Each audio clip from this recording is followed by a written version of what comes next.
আসসালামু আলাইকুম রহমতুল্লাহি বারাকাতুহু। একজন শিক্ষক হিসেবে আপনার শিক্ষার্থীদের নিকট পাঠগুলোকে সহজে বোধগম্য হয়, তেমনি বেশ কিছু পদ্ধতি এবং কৌশল রয়েছে যা তাদের জন্য যেমন আকর্ষণীয় হবে, তেমনি আপনার ক্লাসগুলোকে প্রাণবন্ত করে তুলবে, আপনার সময়কে সেভ করবে। বাংলা বিষয়ের জন্য আপনি বেশ কিছু পদ্ধতি অবলম্বন করতে পারেন, যেমন ছবির পাঠ, কথোপকথন, ভূমিকা অভিনয়, শোনা বলার খেলা, বর্ণধারা, বৃন্দাবৃত্তি, জিগসো পাজল এই পদ্ধতিগুলো অবলম্বন করতে পারেন।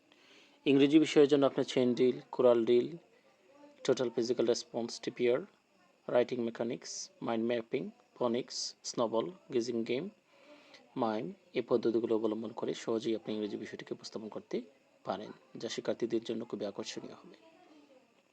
তেমনি আপনি প্রাথমিক বিজ্ঞানের জন্য আপনি বেশ কিছু পদ্ধতি অবলম্বন করতে পারেন, যেমন গাণিতিক খেলা, পাজল, অনুমান করে বলা, চিত্রলেখা, think break, brain break, concept short, figure me out, think pair share এই পদ্ধতিগুলো অবলম্বন করতে পারেন। এছাড়া আরও অনেক পদ্ধতি রয়েছে।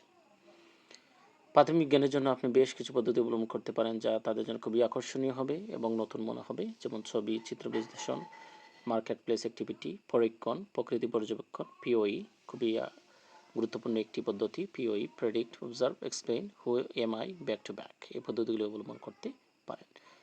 আপনার সামাজিক বিজ্ঞানের জন্য বেশ কিছু পদ্ধতি রয়েছে, যেমন assignment, brainstorming, mind mapping, পর্যবেক্ষণ, কার্টুন পার্ট, কেস স্টাডি, তালিকাকরণ, শ্রেণীকরণ, ফিশবোন, থিঙ্ক পেয়ার শেয়ার এই পদ্ধতিগুলো অবলম্বন করতে পারেন। এক্ষেত্রে পর্যবেক্ষণ পদ্ধতিটি খুবই গুরুত্বপূর্ণ অবদান রাখবে। ধর্ম এবং নৈতিক শিক্ষার জন্য আপনি বেশ কিছু পদ্ধতি অবলম্বন করতে পারেন, যেমন ভূমিকা অভিনয়, বক্তৃতা, প্রদর্শন, প্রকল্প, চিত্রাঙ্কন এই পদ্ধতিগুলো অবলম্বন করতে পারেন। এক্ষেত্রে বক্তৃতা বা উপস্থাপন খুবই গুরুত্বপূর্ণ অবদান রাখবে ধর্ম এবং নৈতিক শিক্ষা বিষয়ে শিক্ষাদানের ক্ষেত্রে। এক্ষেত্রে আপনি বিভিন্ন ধরনের প্রদর্শনও করতে পারেন ডিজিটাল মিডিয়া ব্যবহার করে। শারীরিক মানসিক শিক্ষা আমরা এত বেশি গুরুত্ব দিইনি, কিন্তু বিষয়টা আসলে খুবই গুরুত্বপূর্ণ শিক্ষার্থীর মনোযোগ আকর্ষণ করার জন্য এবং শিক্ষার্থীদের সুস্থ সবল দেহে শিক্ষা গ্রহণে উৎসাহিত করার জন্য। তাই শারীরিক ও মানসিক স্বাস্থ্য খুবই গুরুত্বপূর্ণ হিসাবে আমাদেরকে নিতে হবে। এক্ষেত্রে আমরা ধারণা চিত্র, সাঁতার, ল্যান্ড ড্রিল, উপস্থাপন, অ্যাসাইনমেন্ট, অংশগ্রহণ এই পদ্ধতিগুলো অবলম্বন করতে পারি। তো এক্ষেত্রে আমাদের তাদের বিভিন্ন খেলার আয়োজন করে আমরা সেটা প্রতিযোগিতার মাধ্যমে তাদের জন্য আকর্ষণীয় করে তুলতে পারি। শিল্পকলার ক্ষেত্রে আমাদের পরিবেশন, পর্যবেক্ষণ, অনুশীলনের 3টি পদ্ধতি অবলম্বন করতে পারি। এক্ষেত্রে আমরা প্রতিযোগিতার আয়োজন করতে পারি, তাদেরকে পরিবেশন করার জন্য উৎসাহিত করতে পারি।